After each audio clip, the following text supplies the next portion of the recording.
Assalomu alaykum do'stlar. Navbatdagi obyektimiz tayyor bo'ldi. Bu obyektimizga bitta baho beraverasizlar. Obyektimiz egasidan ham bir fikr mulohazalarni olamiz. Aka, mebellarimiz, qilgan ishlarimiz, mehnatimiz yoqdimi sizga? Bolalarda qilgan mehnatlari juda chiroyli, sifatli chiqdi. Mehnatlari yoqdi bizga. Yana bir o'zlari ko'rib bir baho berishlari mumkin.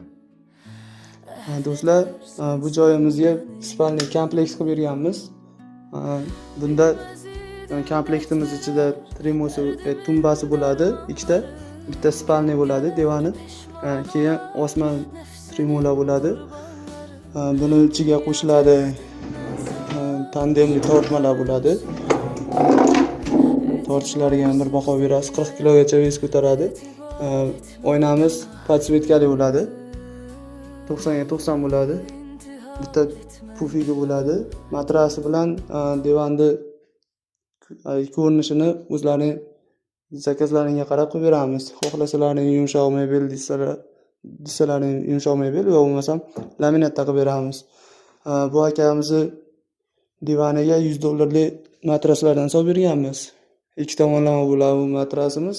Ortopedskiy matrasdan bo'ladi.